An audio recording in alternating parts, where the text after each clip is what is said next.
తమకు న్యాయం చేయాలని కోరుతూ స్మార్ట్ మీటర్స్ కార్మికులు ఆందోళనకు దిగారు. బుధవారం కాకినాడ శారదమ్మ గుడి సెంటర్లో సమీపంలో గల జిల్లా కార్మిక శాఖ కార్యాలయం వద్ద స్మార్ట్ మీటర్స్ కార్మికులు ధర్నా నిర్వహించారు.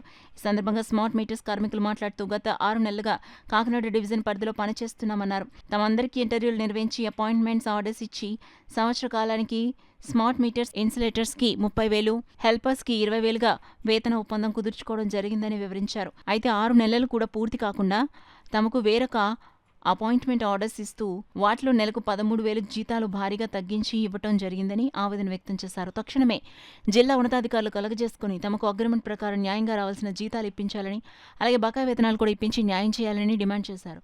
కార్యక్రమంలో ఎం సాయి కిరణ్, సాయి కుమార్, సురేష్, సునీల్ కుమార్, సతీష్, రాంబాబు, సత్య, టి శివ, అనిల్ కుమార్, కృష్ణ, జోసెఫ్ కుమార్, బాలకృష్ణ, అప్పారావు, రాజేష్, భాష, విఘ్నేష్, రాజు తదితరులు పాల్గొన్నారు. మమ్మల్ని తీసుకున్నారు. ఇంటర్వ్యూలు గట్రా పెట్టి ఇంటర్వ్యూలు అన్ని పాస్ అయిన తర్వాత చేశారు.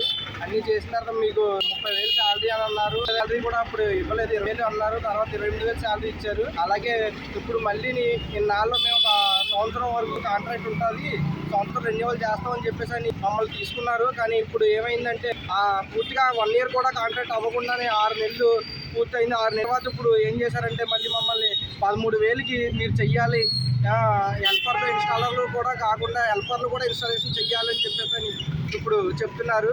అసలు కూడా మేము దీనికి సహకరించట్లేదు అసలు.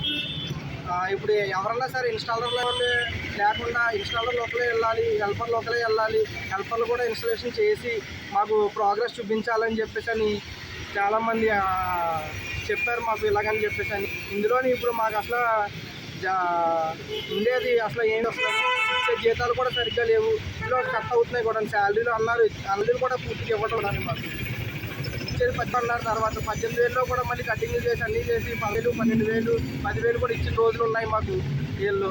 ఇలాగే మాకు ఫస్ట్ అన్నారు ఈఎస్ఐ, పిఎఫ్ ఇక్కడ ఉంటాయి కానీ కూడా అన్నారు. అంటే ఈఎస్ఐ, పిఎఫ్ కూడా పిఎఫ్ ఒకటి ఇచ్చారు తప్ప ఈఎస్ఐ కానీ ఏమీ కానీ ఇవ్వడం లేదు. ఏ దాంట్లో ఉన్నా సరే ఏ ఒక్క మనిషి అన్నా ఇబ్బంది ఏమైనా ఏదన్నా జరిగినా సరే వాళ్ళని చూసి కానీ చేసేవాళ్ళు కానీ ఎవరు కూడా లేరు దాని గురించి. మేము అదానీ కంపెనీలో జాయిన్ అయినప్పుడు మమ్మల్ని ఇంటర్వ్యూలు పిలిచారు. వాళ్ళు ఇంటర్వ్యూలు పిలిచి మా ఇన్స్టాలర్గా హెల్ప్ చేయడానికి 30,000 జీతం ఇస్తామని చెప్పి మమ్మల్ని తీసుకున్నారు.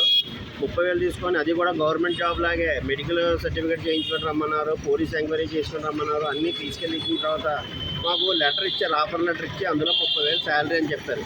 మేము అలా దాన్ని 3 నెలలు 4 నెలలు కంటిన్యూ చేస్తాం. ఇప్పుడు కొత్తగా ఆఫర్ లెటర్ మళ్ళీ ఇచ్చి దాన్ని 13,000కి ఇప్పుడు ఉన్న 30,000 జీతాన్ని తీసి మీకు 13,000 జీతం ఇస్తాము, దానికి మీరు చేయాలి అని మమ్మల్ని అన్నారు. మేము అది దానికి అగ్రిమెంట్లో ఉండగా మేము ఎలా చేస్తామని మేము అంగీకరించడానికి ఇక్కడ కార్మిక శాఖ కమిషనర్ గారిని కలడం కోసం ఇక్కడ దాకా రావడం జరిగింది.